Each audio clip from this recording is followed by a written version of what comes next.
Well, hello, my friends. Welcome back to Unbottled Potential. I am your host, Amanda, and we are going to talk about one of the most requested topics I get as a teacher, as a coach, as a content creator in the elective sobriety space, and that is how to talk about sobriety. How do we talk about this decision that we've made to abstain? How do we talk about this decision to go against this cultural norm that is drinking culture and do it in a way that feels good and doesn't feel as tense and is full of pressure?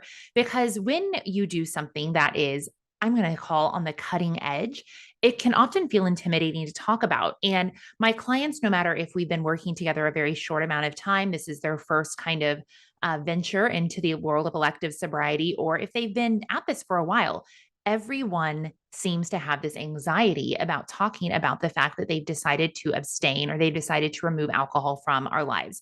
And, I just want to put it out there. I'm going to call a spade and say one of the reasons that people commonly communicate that this is angsty for them is because of the stigma we placed around sobriety. Traditionally, sobriety is something that is exclusive to someone who has a problem, someone who is considered an alcoholic or an addict. And I know that those are words that, have a little bit of energy behind them. And I'm just using them because they're the most common ones that we understand. And it is a very real fear and a very real thing that people communicate, that they are worried about how people will view them if they say, oh, I don't drink anymore. So I want to, in this episode, offer you some ways to get centered in the energy to actually feel that this is a really powerful choice, because it is a powerful choice. You have made a decision that is ultimately going to change your life and the lives around you in miraculous ways. And I want you to feel that and communicate that when you share it with other people. Not that I actually want you to say that literally. We'll talk about what to say and how to say it through the process of this episode. But I want you to feel empowered when you share this. I want you to feel like a freaking badass that you are absolutely on the cutting edge of life right now, and you are doing something different that is going to set you apart and give you a competitive edge that cannot be matched. So I just want you to, let's take a big breath right now and just feel into that. Let that big breath out. And I want you to feel into the truth that by making this decision, you have a competitive edge in life that cannot be matched. You have an opportunity to unbottle your potential in a way that no one else around you is going to be able to, because you have the ability now to tap in to the most authentic, most self-expressed version of you. And that is so fucking badass that I want you to feel that when you share it. I want you to lift your chest up a little bit. I want you to roll your shoulders back when you communicate that you don't drink. And I want you to feel that it's so powerful, right? And so let's just sit into that feeling for a second, that you are a powerful badass that has made a decision that many people, number one, aren't conscious enough to make. And this isn't about judging other people, but this is just about saying you are powerful. You're doing something that a lot of people won't even acknowledge could be a choice. And you're doing something that even those people who acknowledge often aren't brave enough to do. And for that, I am so freaking proud of you. So let's talk about how we can share about this decision, what to say and how to say it. I'm going to give you some pro tips on what's felt good for me and what has been really successful with my clients.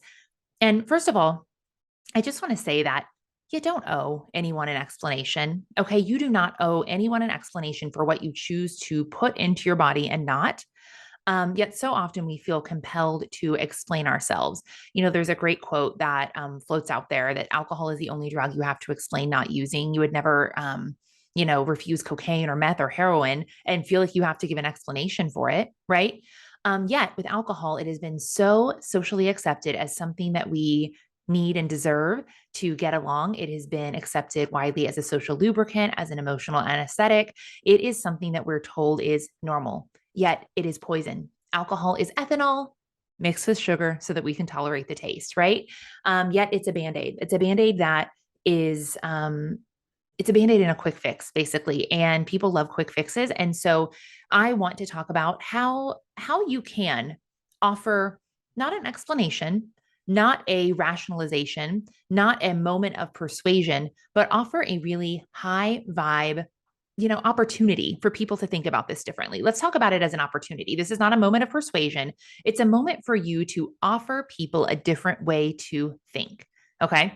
So the first, I'm going to give you two different ways in which you can consider talking about it. Then I'm going to offer you a few reminders on kind of how to show up and how to frame this and how to stand in this energy, because we have an opportunity right now to subtly share a movement with other people. And this isn't a responsibility. I don't want you to feel like this is a burden, because I want this to feel so light and effortless that it's like when someone says they like your shoes, you are like, oh my gosh, thank you so much. These are the so and so's, and I love them because da da da da. I want it to feel like you're sharing about something that you really enjoy and appreciate, that it's not a burden. Okay. So, the first step in talking about your decision to abstain from alcohol, the first step in talking about sobriety is, first of all, say less. I want you to realize that more often than not, people aren't actually asking about what you're doing or noticing what you are doing at all. I want you to practice saying less. Okay. And here's why. So often we are so anxious about this decision. We are so nervous about the fact that we're doing something different. We're going against the grain. We're going against the norm, that we feel like we have to offer this narrative and explanation. And as I said, we sometimes worry that people will think that there's something wrong with us, and maybe that we had a problem. Not that first of all, there's nothing wrong with that path. That is absolutely valid. And for those people who listen to me, I most commonly am talking to people who are choosing to be alcohol free, who are practicing elective sobriety. And if that is you, I get that angst. I get that angst of wanting to stay in your own lane, basically, and communicate that this lane exists. And because this lane is so cutting edge, so often we feel the need to over explain. Okay. And so I just want you to pause, and I want you to realize people care a lot less about what you are doing than what you think. And quite often, people are not even asking what is up, why you aren't drinking. The most common question that you are probably going to be asked at a social gathering is something to the effect of, can I get you something to drink? And when that happens, I want you to pause and I want you to answer the question. Okay. The question is, can I get you something to drink? And so the answer is yes or no. All right. That's all. Those are the only answers. And yes, I would love state the thing that you would like to drink that's non-alcoholic. Okay. Or no, I'm good right now. You don't have to tell them why you are not drinking. You don't have to tell them that you're not drinking at all. They have only asked, can I get you a drink? Or what are you drinking? Right.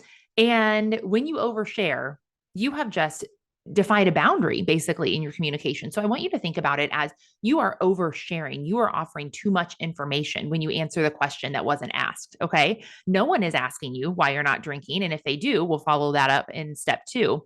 But I want you to simply practice answering the question. Think about it like this. If you had just gone through a breakup and you went to a restaurant and the host or hostess says, table for one, you would say, yes. You would probably not say, yeah, it's just me today because I just had my heart broken. I've broken up with my partner and da, da, da, da, da, da, da. You would not go into that because they did not ask that question. They only want to know what type of table you want, right? Just like the person who's asked, can I get you a drink, only wants to know what they can get you to drink. Okay. So say less, practice saying less, and knowing that the need to explain is your own compulsion. It's not anyone asking for an explanation. Typically, it is your own propensity to kind of verbal vomit out this information that no one asked for. All right. Say less. Notice the question, answer the question. Now, that doesn't mean that you will never be asked why you're not drinking, that no one will ever inquire, because people are inquisitive beings and they sometimes verbal vomit out a question that they didn't mean to ask just because it was the next logical thing in their mind, right? We speak sometimes before we think. So if you say, yeah, I'll have a water, I'll have a sparkling water, and they say, oh, you're not drinking? Again, remember, this is just a question. No, not today. No, I'm good. You can be very, very clear and concise by simply answering the question. However, I always recommend that you go into a situation with a script, which means you need to be really clear on what it is you'd like to say and a couple of talking points you'd like to explain when someone asks you why you're not drinking or when someone digs a little further. And so I have 4 basic points that you need to put together when you are creating a script. The first is keep it focused on the positive. So I want you right now to think of a few positive reasons that you have decided not to drink, some things you want to accomplish that you know that being alcohol free is going to get you closer to. So for me, I just want to feel good. I want to feel better. I have some things, some goals in my life, some dreams I want to achieve. And I know that alcohol was getting in the way. I have so many things that have positively affected my or positively happened in my life because I've chosen not to drink. Okay. And so I want you to focus on the positive. So think of a few positively focused reasons that you are choosing not to drink and hold those in your mind. All right. Then I want you to also make pull out a couple of those that are non-negotiable that people cannot fight with. So when I offer a reason why I don't drink, I want to focus on something positive and then I want to tell a non-negotiable truth. Okay? Because if you use a cop out, some people tell you to do this. I'm driving. Yes, you might be driving, but guess what?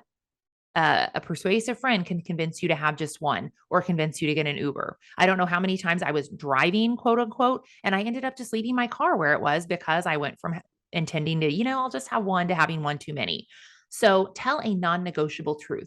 People cannot negotiate how you want to feel. I want to feel good, and alcohol doesn't make me feel that way. So I'm choosing not to drink. Okay. That is non negotiable. That is not something someone can fight with you on. And if they do, we'll cover that in part 3. So tell a non-negotiable truth, focus on the positive. And another thing that I really like to offer to people who are really just getting started, not only for your own peace of mind, but also for the peace of mind of another person, is because the talk of sobriety makes people uncomfortable quite often, is to offer a broad timeline. So I'm not drinking right now. That's a good broad timeline. I'm not drinking this summer. I'm not drinking through the end of the year. I'm not drinking for the next 6 months. I'm not drinking whatever your broad timeline is. And what that does is it calms down your nervous system because it takes the concept of forever out of the picture. And when I coach women, I say to take that F word out because the F word only forever, by the way, the F word only convolutes things in our mind and puts us into a state of future tripping anxiety of what if this situation happens and then will I have a drink? So forget the word forever and just focus on a tangible period that's right in front of you. I'm not drinking through the end of the year. I'm not drinking through the end of whatever season we're in right now. Okay. Offer a broad timeline because that's going to give you comfort. And it's also going to kind of give comfort to the person who you're talking to. Right. And they'll ask fewer questions. Finally, I want you to assume that they are going to support you. And even if you have to verbally say that you assume that they're going to support you, I want you to just hold that vision, that vibe in your head. And so a full script might look something like this. Especially if I know that I need to nudge the person to support me a little bit. Hey, thank you so much. I'm actually going to have a sparkling water. I'm really focused on feeling better and I didn't love the way that alcohol made me feel. So I've decided not to drink through the end of summer. And I really appreciate you understanding, or I really appreciate your support. Right. So we're just giving hey, this is how it is. This is what I'm doing. It's set in stone until the end of the summer. Then I'm going to reevaluate. And that is what it is. Very few people will push back with that level of confidence and certainty. Okay. And to that point, I need you to deliver it with confidence and certainty. I don't want you to sound like Eeyore. Oh, I'm not drinking right now because it made me feel like shit. No, I want you to say, you know what? I want you to be empowered. I'm not drinking right now because I want to feel good. So I'm testing this out through the end of the season and I really am feeling good. Thank you so much for asking and understanding. Okay, that's all. That's it. And it's as simple as that, but we make it so hard. We make it so hard because we let ourselves go into a little shame spiral or a little spiral of confusion, and you don't have to. Okay. So to reiterate, the first 2 steps are say less, but also have a script. And the script is to help you say less. Also, it's to help you keep it really concise because if you go in with no plan, nothing at all, you are more than likely going to get in that stage of a little bit of anxiety, and you're more likely to verbal vomit and say more than you need to. Okay. So it's not easy. We don't have to have anxiety. We don't have to stress out. We have to know that if we come in with a high vibe and deliver the message of, you know what, I just want to feel better. I just have some things that I want to focus on right now. I just want to be more present. And alcohol wasn't making me feel that way. So I'm going to give it a try. I'm going to see what it's like to not have it in the picture for a while. That sounds nice. That sounds believable, right? Here's some reminders though, just in case you get the edge to go down one of these paths or one of these things happen or something goes awry. I want to offer you some solutions. So let's say that you do encounter someone who's a little bit combative or tries to poo-poo on your plan. What I need you to remember is that how others respond to your decision to live a better life says more about them than it does about you. You are not uncool. You are not, you know, wrong or broken or anything because you've chosen to do something incredibly empowering and and and focused in your life. You are not in the wrong. But especially when you communicate something edgy, that you're doing something edgy to someone who is still participating in that lifestyle, what happens is they instantly get triggered with a little bit of shame. Okay. And because they don't know how to communicate that, because they don't know what that fear is, because maybe they even feel a little anxious about their own relationship with alcohol and they don't know how to share it, they fire back from the ego. They fire back from that place of judgment. They fire back from that place of fear. And so if someone fires back with fear, judgment, criticism, persuasion, if they try to kind of bully you or peer pressure you into changing your mind, remember what they say is more about their discomfort than you. And you must hold that as truth. Now, you don't need to communicate that to them. That is not your place. But I just want you to hold that lovingly in your heart that, oh, wow, this person is confronted by my choice to live a better life. And I'm just going to choose to send them love and say, I get it. I've been there before. And I certainly have. I know that I have been judgmental or critical of people who are trying to drink less or not drinking. I know I've peer pressured people back in the day to drink with me because I felt insecure if I was the only one, right? I needed co-conspirators in order to normalize my behavior, in order to normalize my desire to party and like drink away all my troubles and my sorrows. So know that how others respond is not about you. It's all about them. And you don't need to do anything. You don't need to do anything to persuade them. In fact, if someone is, I've rarely had this happen because I just come at it with a vibe of, I'm impenetrable. This is what I'm doing right now. You can't fuck with me. And on the very, very rare occasions where that's happened, I've known that this person isn't my person. I can just walk away. I don't need to engage with this person because they are clearly triggered by this. And it's not my responsibility to persuade them. It's not my responsibility to defend myself. It's my responsibility to stay in my truth. And right now, my truth is that my life is better without alcohol in it. And I don't need to convince anyone of it because I know it. It is mine and I don't need to share it with anyone. All right. On that same concept of sharing your truth, another reminder I need to give you is that you are here to be an example, not a missionary. So while you might be really loving this alcohol-free lifestyle, it is not your responsibility, nor will you make much of a difference by shoving it down other people's throats.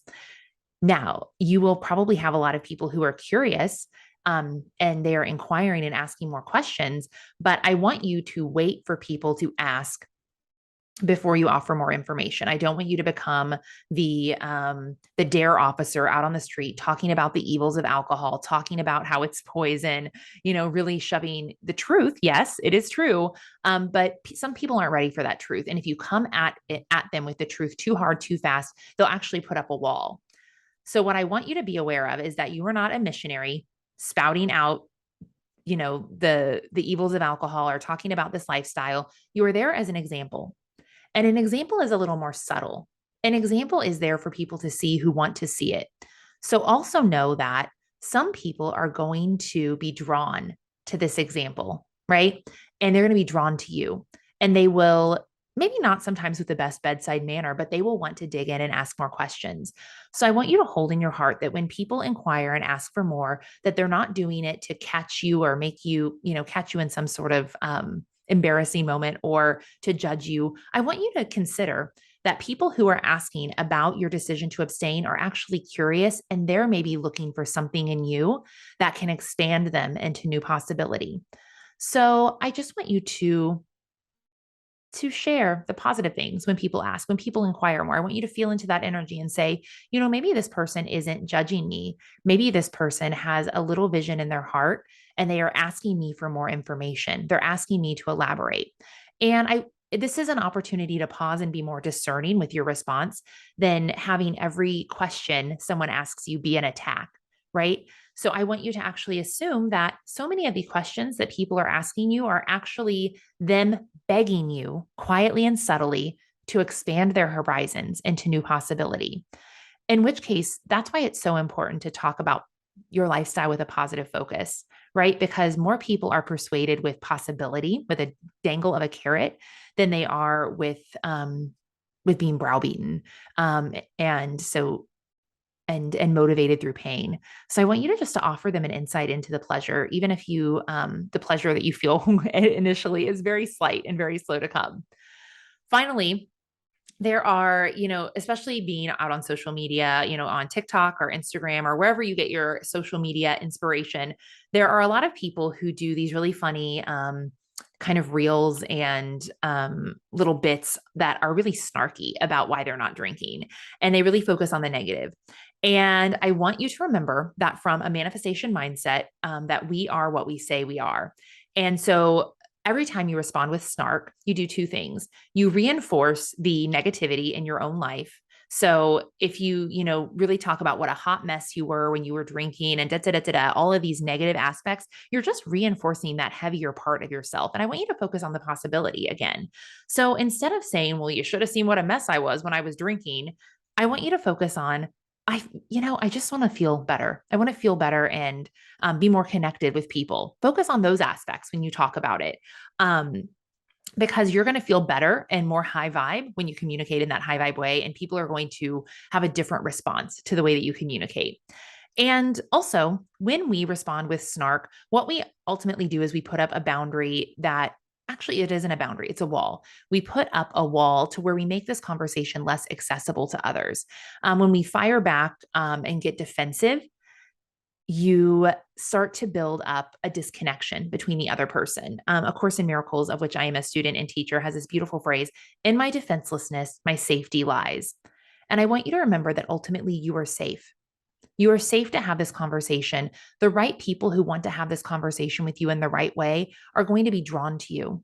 And you don't have to defend yourself against the naysayers. In fact, if you sit there and expect naysayers to approach you all day, what you will get are naysayers. I expect people to receive this message with an open heart and with awe and wonder. And I expect them to see me as this radiant badass that I am, doing life in a different way. And because I expect that, that is most often what I receive. All right. And so I want you to save the snarky response. I want you to save the defensiveness. And I want you to just respond as openly and as kindly and as honestly, and not only kind to the other person, but kind to yourself. Because here's the deal.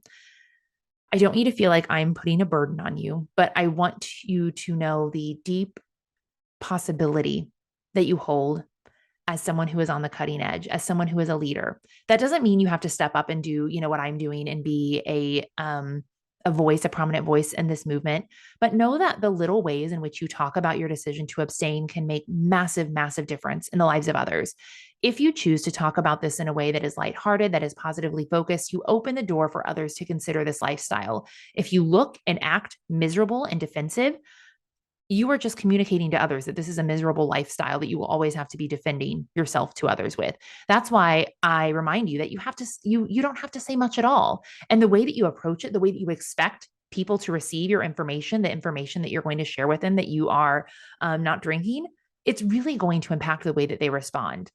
I'm really searching my mind, my little mind vault for people who have responded negatively to me in the last 5.5 years. And truly, they are so few and far apart, and they're mostly trolls on TikTok. So I just want you to know, and that's fairly recent, right? And so I just want you to know that the way that you approach the conversation is massively going to impact the way that people respond. So you hold the power here.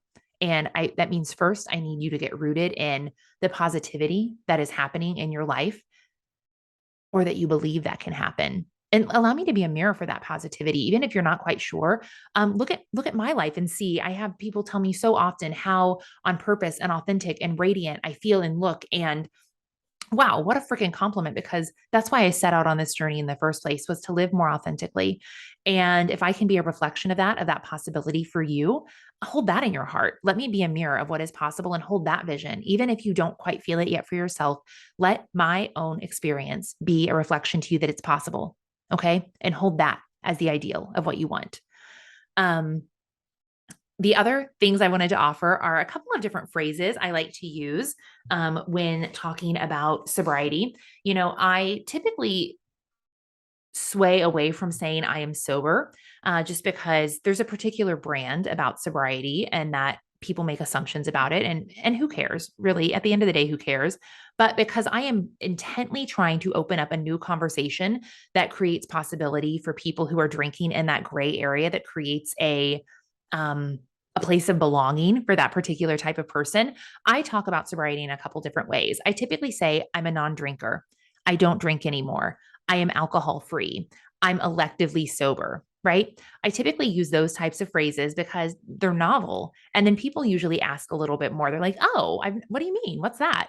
And there are people sometimes who ask, oh, well, did you ever have a problem? And they dig a little deeper with um, the culturally accepted norms and assumptions, and that's okay because I'm personally glad to talk about it. But if you want to use some of those other descriptors, alcohol free, non-drinker, electively sober, I don't drink anymore, that's the way I prefer to talk about it, because language has a lot of power, and the way that we describe and explain things is really powerful and can help you feel more empowered, and can also open up the gateway to a different level of conversation. And I'm trying to create a very high caliber conversation around the world of elective sobriety. And I would love for you to join me in your little microcosm. I would love for you to join me in elevating this conversation and making it something that we are proud of, making it something that is a superpower, that is a really bold and powerful choice. Again, you are on the cutting edge, and the way that you bring your vibe, hold your vibration around this conversation is really going to affect how people receive it. So I want you to get rid of that head trash that says that people are going to poo-poo on this idea. People are going to make fun of me. People are going to neglect me. People are going to challenge me or peer pressure me or whatever you've made up in your mind. And know that people are going to actually be in awe of you. They're going to love and respect you. And you are just going to be a living example of what is possible. And whether they choose to follow along or not, and let me tell you, most people won't. And that's okay.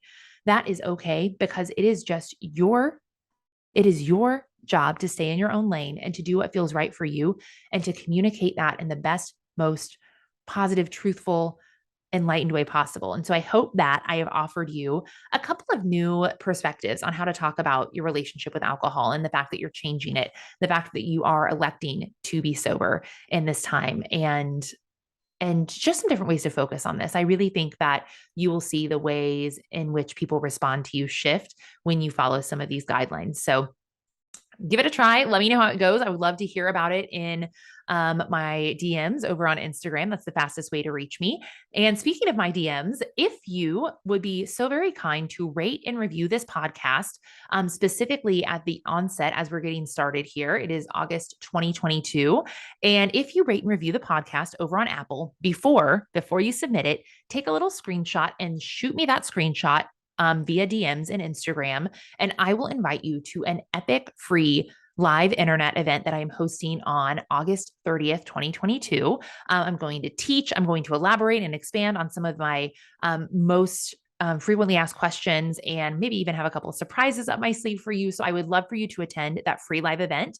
Again, it's August 30th, 2022. If you are listening to this after the fact, still go ahead and screenshot, rate and review the podcast, because I recorded a really wonderful meditation to help you vision out what your unbottled potential looks like. And I think that you'll really love that as well. So join me over on Instagram with a DM and a screenshot, rating and reviewing. And I'm just so grateful to you for tuning in. I'm so proud of you for being bold and being on the cutting edge and learning how to have this conversation with others. And I'm really proud of you for holding that vision for yourself and reminding yourself, and maybe sometimes even having a conversation with yourself, talking to yourself about why you have decided to abstain, and reminding yourself in this moment why you have made this decision, and empowering yourself and telling yourself that you are a badass, that you are on the cutting edge, and that you have a competitive edge that cannot be matched by other people, and that you are going to go so far and make so many differences in this world, big and small, because of your decision to show up fully. You are a rock star, my friend. All right, that's it for now. I will catch you next week and over on Instagram. Talk to you later.